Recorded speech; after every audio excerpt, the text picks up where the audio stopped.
If you've successfully battled through the written assessments, online tests, assessment days and all of that, and you've got yourself a vacation scheme, that's a massive achievement. But now you'll have the next challenge ahead of you, which is to convert the vacation scheme into what you really want, which is the training contract. In this video, I'm going to be sharing the 3 things that you should focus on to improve your chances of converting your vacation scheme into a training contract. If you're new here, my name's Idin. I'm a trainee at a commercial law firm in London and a New York qualified attorney. I make videos about the application process, the trainee experience and that sort of thing. So if you're interested in that, consider subscribing to my channel. But let's get back to it. Now, without a doubt, the most important thing that you can do during the vacation scheme to impress is to demonstrate curiosity. So many people that I speak to who are going into VAC schemes are always worried about whether they have enough legal knowledge or whether they have enough legal work experience to be able to impress when they're on the VAC scheme. And I'm here to tell you a secret.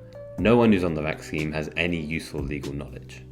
Even if you did a law degree and you remember everything from all of your modules, in this setting and in this context, it's honestly pretty useless. But the best indicator of whether someone's going to learn quickly at this stage is whether or not they're asking questions and what sort of questions they're asking. So keep that in mind when you're given a piece of work, however simple or boring the piece of work might seem. For example, if you're given a really small task, make sure that you find out how that task fits into the bigger picture of whatever transaction or deal you're working on. Even if you're given something really simple like proofreading, there's an opportunity there where you can look at the document, look at the different clauses, check whether you understand what they mean, and if you don't, ask questions about that. Don't worry about not knowing stuff or trying to show off your knowledge, because at this stage, as I said, the best signal for someone who's going to learn quick is someone who's asking a lot of questions. In fact, in one of my VAC schemes, I was actually asked by one of my supervisors if I knew what a warranty was, and I said I did. I kind of had a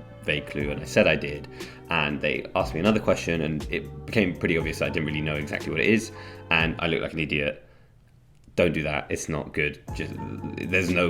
It would have been much better if I just said, no, I don't know, please tell me what it is, than me trying to impress, and that backfired on me. So don't make the same mistake I did. On that point, also try and be aware of people's time when you're asking questions. If you're pulled into a real life matter with real clients and real work and real deadlines and your supervisor's rushing around, make a note of your questions and ask them when they have more time, or perhaps drop them an email so they can just deal with it in their own time when they have a moment. The second thing you can do to demonstrate that you're ready for a training contract is to show your work ethic. The job of a commercial lawyer, or in fact any lawyer dealing with clients, is long, and sometimes you're going to have to work long hours to try and help the team and get something over the line. This probably won't happen to you during your VAC scheme, or at least I hope it won't.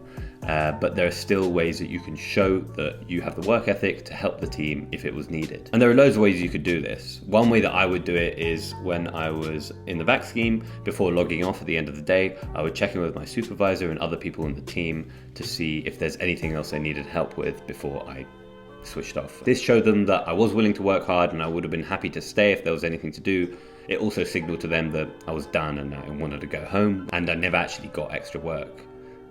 Whether or not you get the work, it still is good to do this and it makes a good impression. But aside from this, think about how you can go above and beyond and really show your work ethic. If you're asked to sit in a meeting, you could take a note of the meeting, highlight any of the next action steps that people need to take, and circulate that note to everyone who was there after the meeting. If there's a deadline that is related to a piece of work, you can send a calendar invite to everyone who that deadline relates to, so that's in their diary. If you're asked to do a research task for your supervisor to send to a client, you can do the research, put an email to your supervisor, but then also draft an email from your supervisor to the client outlining your research in a more client-friendly way. And this way, if your supervisor agrees with all your points in the research, they can just copy and paste that email to the client, and that saves them an extra step. As you can see, there are loads of different ways that you can show your work ethic, and it really just depends on what you're given as to how you can really demonstrate that you are willing to go above and beyond. Finally, to help in your vacation scheme, you should share your personality. During the VAC scheme, you'll probably be assigned a team or maybe 2 teams that you work with over 2 weeks, and you'll be given supervisors who will probably be a trainee or an associate, or a trainee and an associate. Even though you'll be nervous during the VAC scheme, and I was super anxious all the time, literally every second of the day, Try to be your normal self when you're dealing with your team and your supervisors. How you interact with your team is a really important part of assessing how you did in the VAC scheme. And that's because your supervisors and other people on the team who are giving feedback on you are looking at recruiting their own co-workers. So they're going to be more likely to give you good feedback if you're someone who they could see themselves working with and someone who's just friendly to be around. Also, on a similar point, how you deal with the other VAC schemers is also important, and you should not be competitive with the other VAC schemers at all. This is because firstly, it's just mean and you'll come across as a bit of an asshole.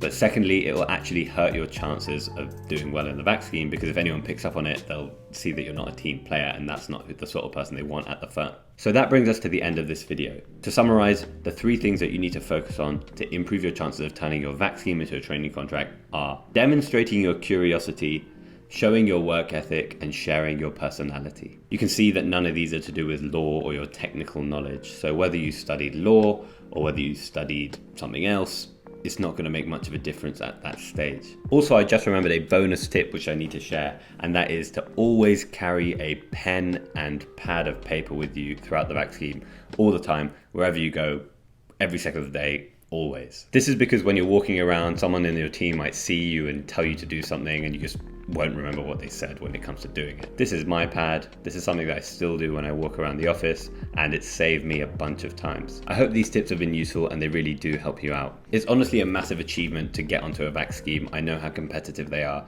so it's incredible that you've got to this stage, but I know this is not the ultimate goal. You want to get a training contract. So hopefully what I've shared with you today is useful. Let me know your thoughts on this video by leaving a thumbs up, a thumbs down, or a comment down below. I've got an Instagram page as well, which I use to post updates and ask for video ideas. So follow me there and drop me a message if there's something you want me to cover. Anyway, I hope this helps you, and I'll catch you next time.